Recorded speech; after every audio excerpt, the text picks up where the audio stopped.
Yeah, great fun.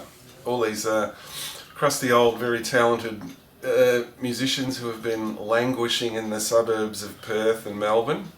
Um, and a spark, which came from Paul McSherry, the spark that brought it all together. And we went to WA and set up in a shack and recorded the whole thing. It was heaps of fun, and all those musicians knew each other from the old days, and had, done lots and thousands of gigs together, touring around the whole country, and it was lots of fun.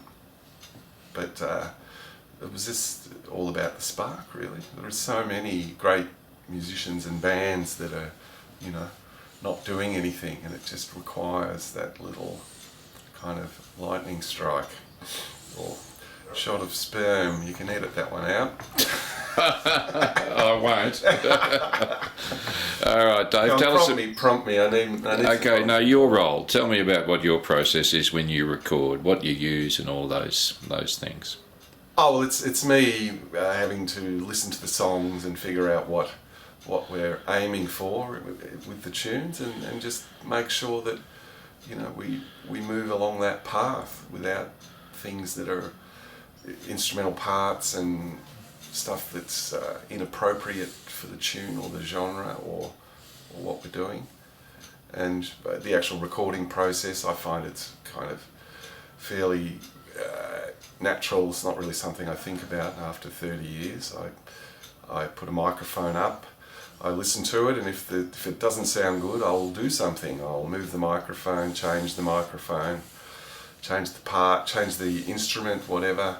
But it's really a case for me of, I think the most important thing is to recognise when something isn't right, rather than sort of mucking around in that sort of space where you kind of don't know what you're trying to achieve. So you know what an acoustic guitar is supposed to sound like, and really you're just trying to achieve that or not fuck it up, as somebody once said to me. Can I ask you, has there been, obviously if you've been doing this for such a while, 30 years is a long time, major differences between the days of the half-inch tape to today, where everything's digitised?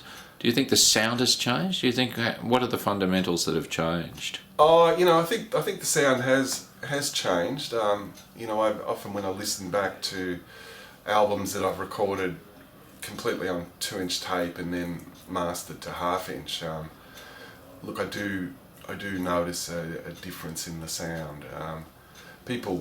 You often hear people describe it as warmth, a difference in warmth, but I'm not sure that that best describes it. It's some kind of magic quality.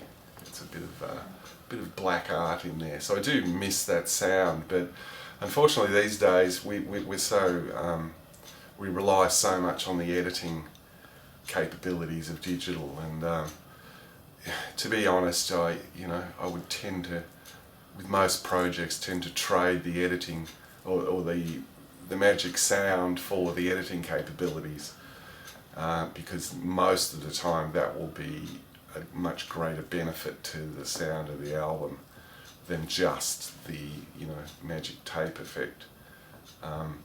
Although lots of times I record these days with the initial tracking going to tape and then transfer to digital to have the benefits of the editing, and that's kind of a compromise position, and that works well. I feel that I'm getting the magic sound with the tape, but also the fantastic editing and recall capabilities of digital. Can I ask you, is there a particular point where you think you peaked with your recording? Have you done one that you think you've walked away and thought, oh, that was just sublime, pure bliss, Yeah, look, I think I've had many of those moments. But I've said this before, the thing that I like about what I do is that you always feel that there's you can get better at what you do. And that's fantastic.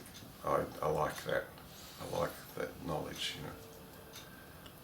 Thanks, Dave.